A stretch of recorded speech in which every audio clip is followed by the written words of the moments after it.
दोस्तों, किसी के भी मन की बातें जानने के लिए 3 तरीके होते हैं, लेकिन इन तीनों तरीकों को समझना अति आवश्यक है।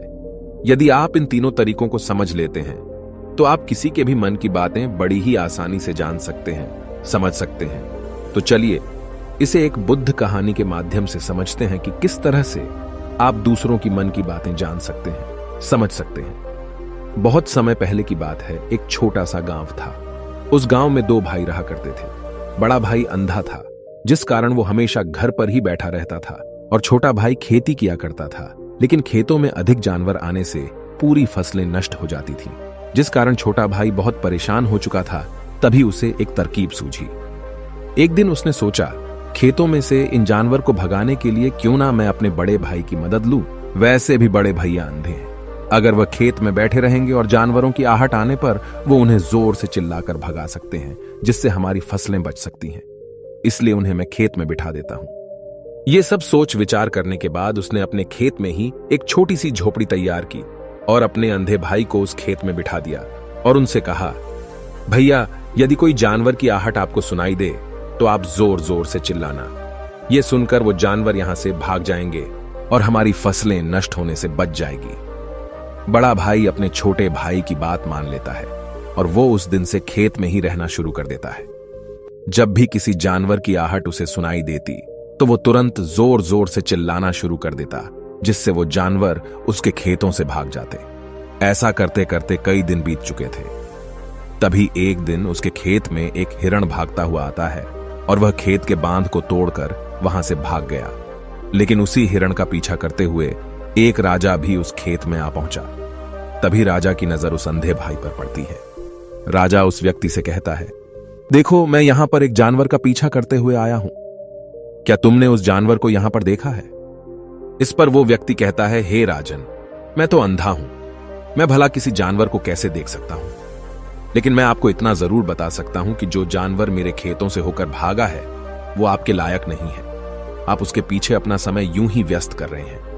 राजा उस अंधे व्यक्ति की बात सुनकर बड़ा अचरज में पड़ गया। वो ये सोचने लगा कि आखिर ये तो अंधा है, फिर इसे कैसे पता कि जिस हिरन को मैं तलाश रहा हूं वह हिरन मेरे लायक है ही नहीं। ये अंधा व्यक्ति मुझे कैसे बता सकता है? तभी राजा उस अंधे व्यक्ति से कहता है, कहीं तुम मुझसे झूठ तो नहीं कह रहे? एक तरफ तुम ये कहते हो कि तुम अंधे हो और दूसरी तरफ तुम ये भी कह रहे हो कि जो जानवर यहां से भागा है वो मेरे लायक नहीं है। इस पर वो अंधा व्यक्ति कहता है, हे राजन, जिसे आप एक हिरण समझ रहे हैं, असल में वो एक हिरण नहीं है बल्कि एक हिरणी है, और वो भी गर्भवती है। और जहां तक मुझे ज्ञान है, मैंने कभी किसी राजा को किसी गर्भवती हिरणी का शिकार करते हुए नहीं सुना है। और इसी कारण मैं आपसे ये कह रहा हूं कि वो हिरणी आपके लायक नहीं है। आप उसके पीछे अपना समय व्यर्थ ना करें। यह सुनकर राजा और भी अचरज में पड़ गया। वो ये सोचने लगा कि आखिर ये अंधा आदमी ये कैसे जान सकता है कि वो हिरणी है और गर्भवती है। राजा कुछ देर सोच विचार करने के बाद अपने सेनापति से कहता है, सेनापति जी, मुझे वो जानवर जिंदा चाहिए, क्योंकि मुझे यह पता करना है क्या वह हिरणी है और क्या वह गर्भवती है। क्योंकि यह अंधा आदमी बहुत विश्वास के साथ कह रहा है और मुझे इस बात की पुष्टि करनी है। यदि वह हिरणी हुई और गर्भवती हुई तो वह हमारे शिकार के लायक नहीं है, क्योंकि हम तो एक हिरण का पीछा कर रहे थे। इसलिए जाओ और पता करो कि क्या वो हिरणी है। सेनापति राजा से आज्ञा लेकर आगे की ओर बढ़ चलता है और कुछ देर बाद जब वह वापस लौट कर आता है तो वह राजा को कहता है, हे राजन, इस अंधे आदमी ने जो भी बातें कही हैं वो बिल्कुल सही हैं। वो एक हिरणी ही है और वह गर्भवती भी है। यह सुनकर राजा आश्चर्यचकित रह गया। उसे समझ नहीं आ रहा था कि आखिर अंधा आदमी कैसे पता कर सकता है कि वह जानवर एक हिरणी है, और तो और वह गर्भवती है। भला एक अंधा आदमी यह कैसे देख सकता है, यह कैसे जान सकता है? आखिर इसे यह कैसे पता चला? ऐसे कई सारे प्रश्न अब राजा के मन में उमड़ने लगे। अब राजा ने यह ठान लिया था कि मुझे इस बात की तह तक पहुंचना ही है कि आखिर यह अंधा आदमी कैसे जानता है कि वह जानवर एक हिरणी है। यह सोचकर राजा उस अंधे आदमी के पास जाता है और उस अंधे आदमी से कहता है, देखो, मैं ये तो नहीं जानता कि तुम सचमुच अंधे हो या नहीं, लेकिन मैं तुमसे एक बात जानने आया हूं। क्या तुम मेरे प्रश्न का सही सही जवाब दोगे? इस पर अंधा व्यक्ति कहता है, हे राजन, आप जो कुछ पूछना चाहते हैं मुझसे पूछ सकते हैं, मैं आपको बिल्कुल सच सच जवाब दूंगा। इस पर राजा कहता है, देखो, एक तो तुम कहते हो कि तुम अंधे हो और दूसरी तरफ तुमने यह बता दिया कि जिस जानवर का पीछा मैं कर रहा हूं वह एक हिरणी है, और तो और वह गर्भवती भी है। आखिर तुम्हें यह कैसे पता चला? तुम्हारे खेत में और भी तो जानवर आते होंगे, और भी तो जानवर यहां से गुजरते होंगे, फिर तुमने यह कैसे अंदाजा लगाया?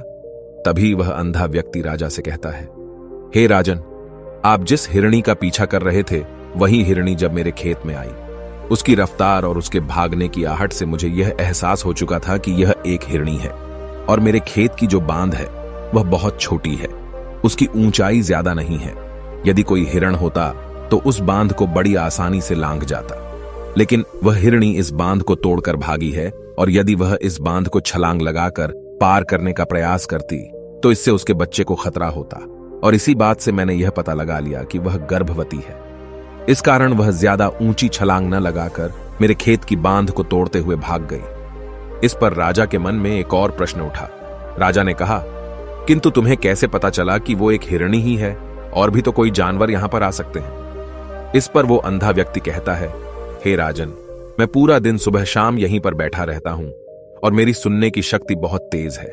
मैं ये बाफ जाता हूं कि कौन सा जानवर मेरे खेत में आया है, और उसी के आधार पर मैं जोर जोर से चिल्लाता हूं ताकि वो मेरे खेत से भाग जाए और मेरे खेत की फसलों को नष्ट न कर पाए। राजा उस अंधे आदमी का यह जवाब सुनकर पूरी तरह से संतुष्ट हो चुका था। वो मन ही मन ये सोच रहा था कि आदमी भले ही अंधा हो, लेकिन ये तो बड़ा ज्ञानी मालूम पड़ता है। इस आदमी से कुछ ना कुछ तो काम निकलवाना ही चाहिए। ये विचार लिए हुए राजा वहां से वापस अपने महल की ओर लौट जाता है। राजमहल पहुंचते ही राजा उस अंधे व्यक्ति से कहता है, आप तो बड़े ज्ञानी व्यक्ति है, आपको किसी भी बात का पता बड़ी आसानी से चल जाता है। आज मैंने आपको यहां पर इसलिए बुलाया है क्योंकि मैं आपसे ये जानना चाहता हूं कि मेरी पत्नी पतिव्रता है या नहीं। इस पर वो अंधा व्यक्ति कहता है, हे राजन, ये कैसा प्रश्न हुआ? इस पर राजा कहता है, मैंने आपसे बिल्कुल उचित प्रश्न किया है, मुझे इस प्रश्न का उत्तर दीजिए। इस पर वो अंधा व्यक्ति कहता है, हे राजन, ये सारी बातें जाने दीजिए। आपकी शादी को इतने साल बीत चुके हैं, और अब आप ये बात क्यों जानना चाहते हैं? आपके मन में ऐसे प्रश्न क्यों उठ रहे हैं? इस पर राजा जिद करते हुए कहता है, देखिए, आपको मुझे इस प्रश्न का उत्तर तो देना ही होगा। यदि आप मुझे इस प्रश्न का उत्तर नहीं देंगे तो मैं आपको मृत्युदंड दे दूंगा।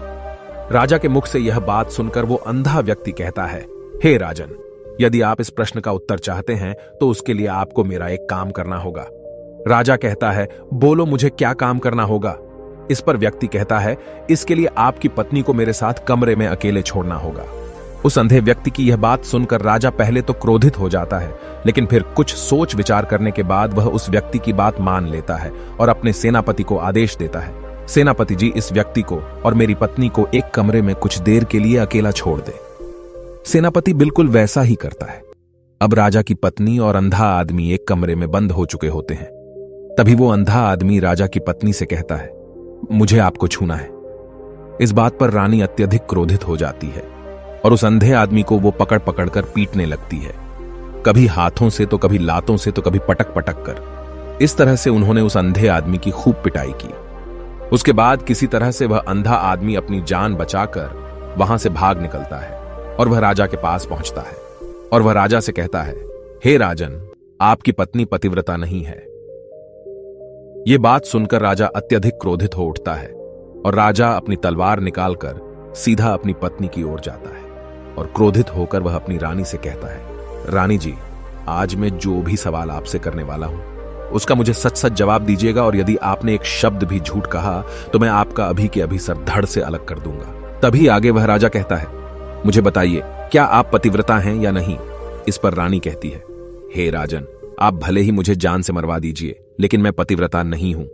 राजा यह बात सुनकर बहुत खुश हुआ, क्योंकि उस अंधे आदमी ने जो भी कहा था वह बिल्कुल सच था। यह बात सुनकर तुरंत ही राजा उस आदमी के पास पहुंचता है और आकर उस अंधे आदमी से कहता है, तुम्हें कैसे पता चला कि मेरी पत्नी पतिव्रता नहीं है? इस पर वह अंधा आदमी कहता है, हे राजन, बड़ी सीधी सी बात है, मैंने तो आपकी पत्नी से बस इतना ही कहा था कि मुझे आपको छूना है, और इस बात पर वह इतना क्रोधित हो उठी कि उन्होंने गुस्से में आकर मुझे लात घूंसों से पीटना शुरू कर दिया। और भला कोई औरत किसी और मर्द को कैसे छू सकती है? लेकिन उन्होंने न आव देखा न ताव, बस लात घूंसे मुझ पर बरसाने शुरू कर दिए। वह भी तो एक छूना ही हुआ, और एक पतिव्रता नारी कभी भी पराये मर्द को नहीं छूती। जब मैंने उसे छूने के लिए कहा था तो वह उस वक्त मुझे मना कर सकती थी, लेकिन उन्होंने तो मुझे पीटना शुरू कर दिया और देखते ही देखते उन्होंने मेरे पूरे शरीर को छू लिया। अब आप ही बताइए, ऐसी स्त्री भला पतिव्रता कैसे हो सकती है? इस पर राजा कहता है, तुम तो बड़े ज्ञानी मालूम पड़ते हो। अच्छा ठीक है, चलो तुम मेरे एक प्रश्न का और जवाब दो। यदि तुमने मुझे इस प्रश्न का सही सही जवाब दे दिया तो मैं तुम्हें यहां से जाने दूंगा। आगे राजा उस अंधे आदमी से कहता है कि तुम मुझे यह बताओ, क्या मैं सच में अपने पिताजी का ही बेटा हूं या फिर किसी और का? इस पर वह अंधा भी कहता है, हे राजन, इस बात से आपका क्या लेना देना? आप किसी की भी औलाद हो, आखिर आप हैं तो इस राज्य के राजा, इसलिए इस प्रश्न को जाने दीजिए। लेकिन राजा कहता है, नहीं नहीं, मुझे इस प्रश्न का सही सही जवाब चाहिए, अन्यथा यह प्रश्न मुझे हमेशा परेशान करता रहेगा। इसलिए मैं इसका सही सही जवाब जानना चाहता हूं। यदि तुम इसका सही सही जवाब दे देते हो तो तुम यहां से जा सकते हो, मैं तुम्हें नहीं रोकूंगा। इस पर वह अंधा आदमी कहता है, हे राजन, इसके लिए तो मुझे आपके मां के पास भी जाने की कोई आवश्यकता नहीं है। मैं आपको अभी अभी यह बता सकता हूं कि आप किसकी औलाद हैं, लेकिन उससे पहले मैं चाहता हूं कि आप मुझसे एक वादा करें कि आप मुझ पर क्रोध नहीं करेंगे। राजन ने कहा, मैं तुमसे वादा करता हूं, मैं तुम पर क्रोध नहीं करूंगा। इसके बाद वह अंधा आदमी राजा से कहता है, हे राजन, आप है तो अपने ही पिता के पुत्र, लेकिन आप पर एक कंजूस सेठ की छाया पड़ी हुई है। यह सुन राजा बहुत क्रोधित हो उठा और वह तुरंत तलवार निकालकर अपनी मां के पास जा पहुंचा।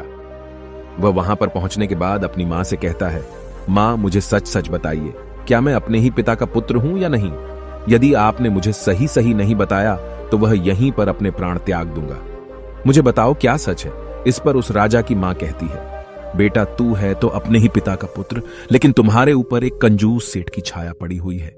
जब मैं एक बार नहाने के बाद अपना मुंह आईने में देख रही थी, तभी उस कांच के पीछे मुझे एक कंजूस सेठ नजर आता है और उसी की छाया तुम पर पड़ चुकी है।